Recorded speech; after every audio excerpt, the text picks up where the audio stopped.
Retiring at 65 is a mistake. Most people spend 40 years working towards a retirement they may never actually get to enjoy. Because by the time they retire at 65, their window for an active, healthy retirement may already be closing rapidly.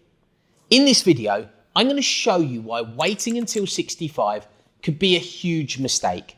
I will show you the health data that should change when you plan to retire, the financial trap that keeps most people working longer than they need to, and show you how you can retire healthy, happy, and with no regrets.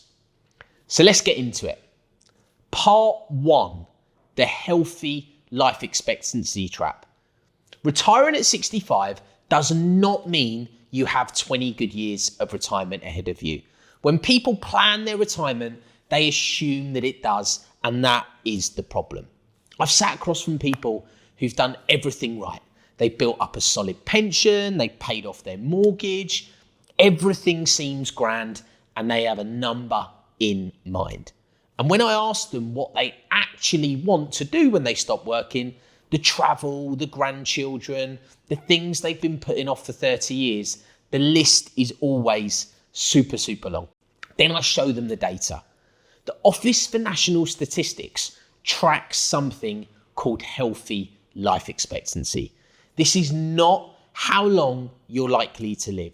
It's how long you are likely to live in good health.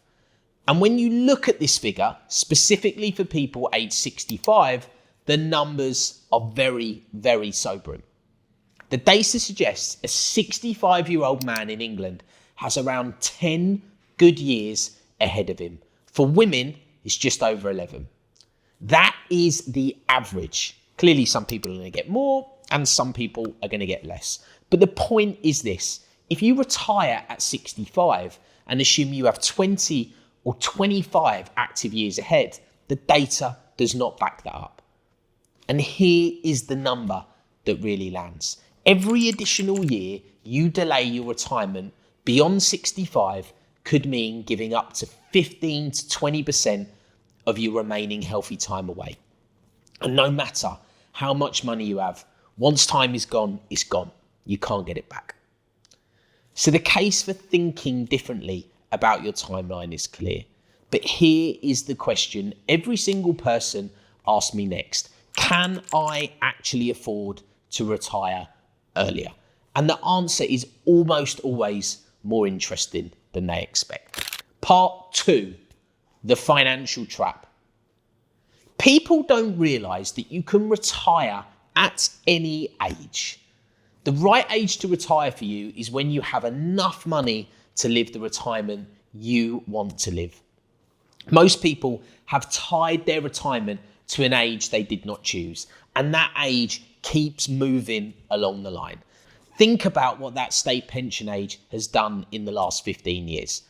It was 65 in 2011, today it's 66, and by 28 it's going to be 67. And there are serious conversations already about pushing it towards 68 and beyond. It's like a running race where the finish line keeps being moved forward while you're still on the track. This is not a criticism of the system. It's simply a fact. If your retirement plan is built around the state pension age, you have handed control of your finish line to someone else. The people I see retire early, and there are more of them than you might think, they do not retire because they earn more. They retire because they built their plan around a number, not an age. The question that unlocks everything is how much income do I actually need? It's not how much you think you should have or how much your mate Dan says you actually need. It's the amount you're actually going to need every year to fund the travel, the activities, seeing the grandkids, all of the things you've been waiting to do. For most people, that figure is much lower than they expect. And once you know that number, everything else follows from it. How large does your pension or investment pot need to be to generate that income sustainably? How far are you from that figure today, and how quickly can you close the gap? That is a planning exercise. It is not complicated, but most people have never actually done it. So now you understand the problem and now you have the right question to ask. Let me give you 3 things that will actually move the needle. Part 3, what to do instead. Here we're going to work out exactly what your retirement number is. If we look at the people who did retire earlier, it's not because they got lucky. Actually, far from it. They made 3 decisions differently than pretty much everyone else does. So imagine 2 people, both 50 years old, both on a similar salary, both contributing a similar amount to their pensions. One of them retires at 58, the other is still working, still going when they're 67. We know the difference isn't income and it's not luck. It was 3 specific decisions about how they invested, how they used their pension, and whether they had a plan that showed them exactly what their number was. So decision number 1, know your number. Write down that annual income you want in retirement. Then work out what size pot you actually need to generate it from.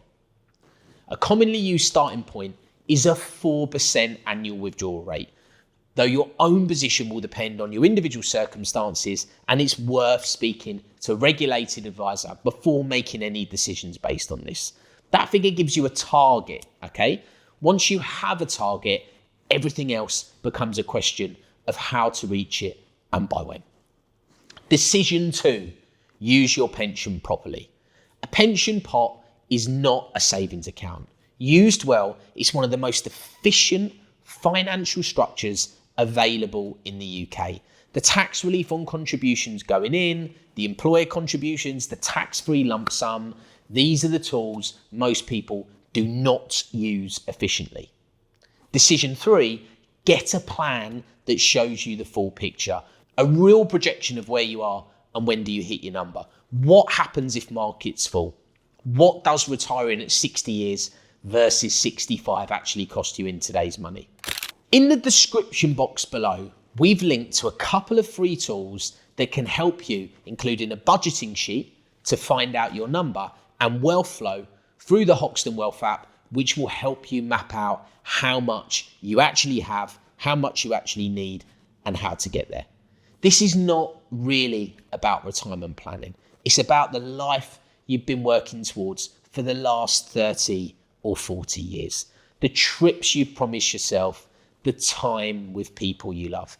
The version of you that is not tired, not stressed, or waiting for someone else's timeline to actually live. The data on healthy life expectancy is not there to scare you.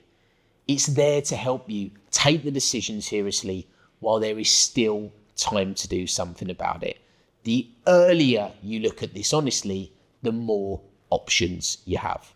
That is how it always works. If you don't want to do this alone, you can book a call with one of our regulated planners who would love to help you retire as soon as you can with peace of mind. If you've enjoyed the video, please subscribe to the channel and thanks very much for watching.